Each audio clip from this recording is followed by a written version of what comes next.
Next ਅਸੀਂ ਦੇਖ ਰਹੇ ਹਾਂ ਬੋਹਰਸ ਕੋਰਸਪੋਂਡੈਂਸ ਪ੍ਰਿੰਸੀਪਲ। ਇਸ ਪ੍ਰਿੰਸੀਪਲ ਦੇ ਅਕੋਰਡਿੰਗ ਲਾਰਜ ਕੁਆਂਟਮ ਨੰਬਰ ਤੇ ਜਾ ਕੇ ਜਿਹੜੀ ਕਲਾਸੀਕਲ ਹੈ ਔਰ ਕੁਆਂਟਮ ਥਿਓਰੀ ਜਿਹੜੀ ਹੈ ਉਹ ਸੇਮ ਰਿਜ਼ਲਟਸ ਦਿੰਦੇ ਹੈ। तो ये असी प्रूव करन जा रहे हैं। तो ये असी सब तो पहले हाइड्रोजन एटम नू डिस्कस कर रहे हैं। यू नो वेरी वैल कि हाइड्रोजन एटम दे विच एक प्रोटोन है और इलैक्ट्रॉन जेड़े है वो रिवॉल्व कर रहे न्यूक्लियस उधर। एक ही इलैक्ट्रॉन है और एक ही प्रोटोन है। प्रोटोन रेस्ट के उपर है, इलैक्ट्रॉन जेड़े वो मूव कर रहे हैं। तो V असी ले लिया वेलोसिटी ऑफ इलैक्ट्रॉन, R असी ले लिया रेडियस ऑफ इलैक्ट्रॉन। तो कितना टाइम पीरियड जोड़ा वा इलैक्ट्रॉन का होएगा वो है कि जिस रेडियस के विच जा रहा मतलब वो देखो टाइम पीरियड की होंगे। टाइम अगर तुसीं लेना हो तो डिस्टेंस अपॉन वेलोसिटी ले लेंदे हो। तो डिस्टेंस जोड़ा क्योंकि अगर असी सफेरिकल सर्कुलर पाथ अगर असी कंसीडर कर रहे हैं तो 2πr डिस्टेंस हो जाएगा अपॉन V, ये सर्कमफ्रेंस हो गया upon V। 2πr upon V जोड़ा है ये साडा हो गया टाइम पीरियड। और जी फ्रीकुएंसी है वो रेसिप्रोकल ऑफ टाइम है। तो न्यू जोड़ा है वो V अपॉन 2πr जोड़ा है वो तुसी लिख सकते हो। तो जोड़ा रिवॉल्विंग इलैक्ट्रॉन है उन्होंने एक सेंट्रीपिटल फोर्स चाहिए है जी कि प्रोवाइड करता है जोड़ा न्यूक्लियस। तो न्यूक्लियस दे विच जोड़ा प्रोटोन है और इलैक्ट्रॉन जोड़ा रिवॉल्व करते हैं तो फोर्स ऑफ अट्रैक्शन होंगी है उन्होंने दोवां दे विच मीन। तो वो करके जोड़ा सेंट्रीपिटल फोर्स जी है वो जी है रिवॉल्विंग इलैक्ट्रॉन नू चाहिए है। तो यदा मतलब FC जी है वो तो सेंट्रीपिटल फोर्स जी है वही इलैक्ट्रोस्टैटिक फोर्स के दोवां दे इक्वल है। तो सेंट्रीपिटल फोर्स जी है वो की होंगी mv² अपॉन r और जी इलैक्ट्रोस्टैटिक फोर्स है साढ़े कोल हैगी e² अपॉन 4πε0r²। क्योंकि चार्ज जोड़ा वा दोवां दे उपर 1 ही है। तो वो जी है असी फोर्स जी है वो ले ली। तो इत्थों असी v² की वैल्यू जी है वो निकाल रहे हैं which is e² upon 4πε0mr। तो हुण असी कंसीडर कर रहे हैं इलैक्ट्रॉन जिदा असी सोच रहे हैं कि इलैक्ट्रॉन है वो सिर्फ एंगुलर मोमेंटम है, ठीक है। h अपॉन 2π का जोड़ा हैगा एंगुलर मोमेंटम।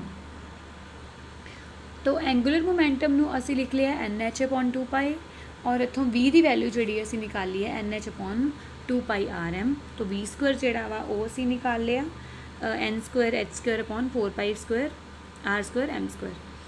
तो ये जी है ये तो वैल्यू है v² की।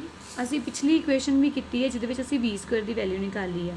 तो ये सेम वेलोसिटी है, इन्हां दोवां नूं असी जिहड़ा वा इक्वेट कर सकते हैं।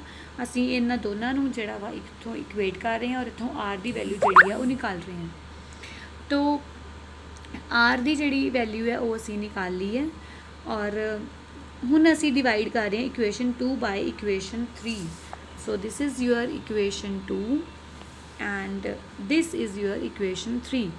तो जो असी दोवां नूं डिवाइड करते हैं तो असी V बेसिकली निकाल रहे हैं v² अपॉन V जिमें कर दो तो असी साढ़े कोल मिलेगा e² अपॉन 2ε0NH।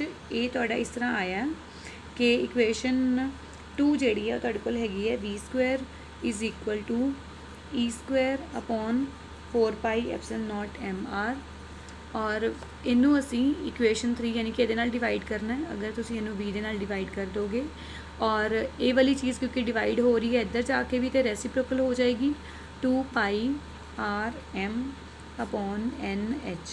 तो इत्थों जी चीज़ां थोड़ी कैंसल होंदियां ने वो तुसी कैंसल कर दो। पाई नाल पाई कैंसल हो जाएगा, r नाल r, m नाल थोड़ा m कैंसल हो जाएगा। तो 2 दे नाल 4 कैंसल होकर 2 बचेगा तो तुहाडे कोल बचेगा e² अपॉन 2ε0NH। तो ये जी वैल्यू वेलोसिटी तुहाडे कोल इत्थे आ जाती है। और असी हुण की कर रहे हैं ये विच असी r की जी V की वैल्यू जी है वो असी इत्थे फिल कर रहे हैं न्यू जोड़ा वा निकालन दे लई। देखो साढ़े कोल एक r की वैल्यू हैगी है, एक साढ़े कोल V की वैल्यू हैगी है। असी निकालना चाहते हैं फ्रीकुएंसी साढ़े कोल सीगी 1 अपॉन टाइम पीरियड जी कि असी निकाली सी V अपॉन 2πr। तो V की जगह के उपर V की वैल्यू यानी कि यह सारी वैल्यू अपॉन 2πr। तो 1 अपॉन 2π लिख लो फिर 1 अपॉन r लिख लो यानी कि इनू रेसिप्रोकल करके लिख लो फिर इनू रेसिप्रोकल करके लिखा होया है। इत्थों साढ़े कोल जिहड़ी है न्यू आ गई है फ्रीकुएंसी ऑफ लाइट जी कि हाइड्रोजन एटम जोड़ा वा वो इमिट करेगा। ਹੁਣ ਅਸੀਂ ਕਰ ਰਹੇ ਹਾਂ frequency of radiation from the quantum mechanics, ਠੀਕ ਹੈ।